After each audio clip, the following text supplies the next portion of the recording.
just a very quick video because I struggle with this quite a lot, and hopefully it will help other people to get this really quicker. I wanted to reset the service light on my bike. So TuneECU seemed to be the only bit of software that can allow you to do that. The bike is a Triumph Speed Triple 1200 RS 2023 model. When you would start it up, it would come up with the service indicator.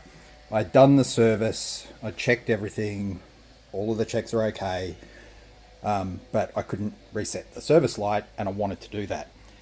I bought the odbII link, which has worked well, so that was good.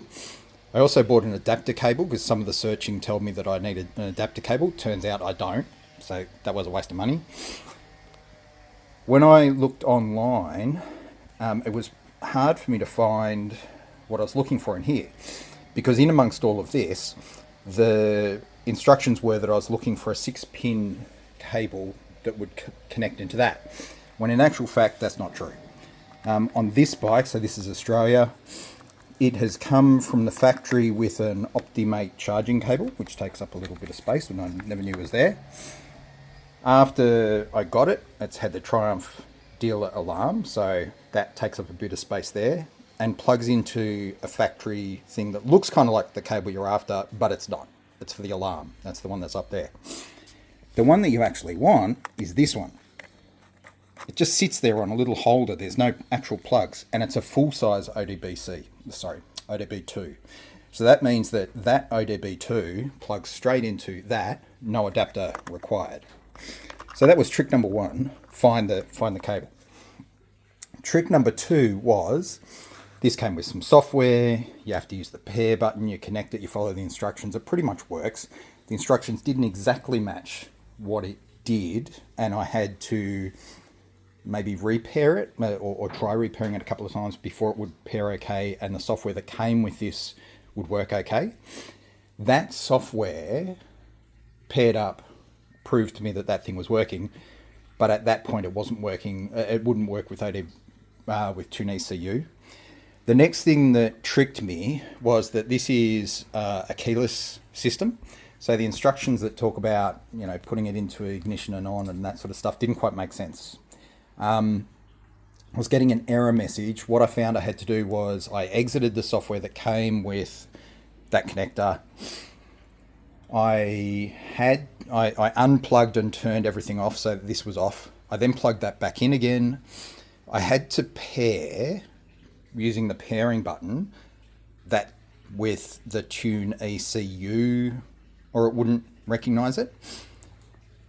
The next thing that it complained about was that it wasn't communicating to the ECU properly. And the trick that got me was that even though this is keyless, you can turn the ignition on by pressing it up once, and then instead of starting it, you just press that quickly and it sort of puts it into a not started but ready to start mode. That's the mode that TuneECU needed. And that's probably the step that would have tricked me for a little while, because I thought it just needed the ignition on, which was that up. But at that point, it would give me ECU not communicating errors and it wouldn't work. It had to have that quick click down there to kind of activate everything short of starting. That's when TuneECU started working. So TuneECU connected, I registered the bike, all those sorts of things. But then the instructions for TuneECU told me to go into the dashboard and then tools and then reset the service indicator. And that wasn't quite right. So I went into the dashboard in TuneECU, which I think was the first thing it came up with, and left and right swipes would get you between the different things inside TuneECU. Then I had to go to adjustments, and then up in the adjustments menu, which is in sort of like the top left, drop down there, and there's all these things that you can adjust about the engine and all these sorts of things. And it was halfway down a list of things was service interval.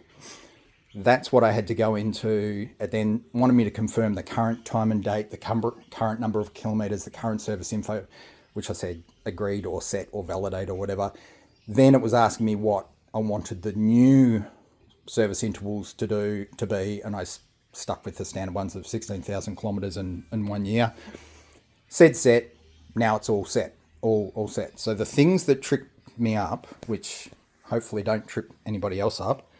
That connector, it's a full-size odbII connector, and it's just sitting there and it just pulls straight off. It's not, you don't have to undo any screws or anything like that. The next thing being that has to be not in ignition on, but actually almost started, but not started and bike running. And then the last thing was that the reset for the service indicator wasn't where some of the online instructions told me it would be inside Tune ECU. It was underneath the adjustments menu. Thanks.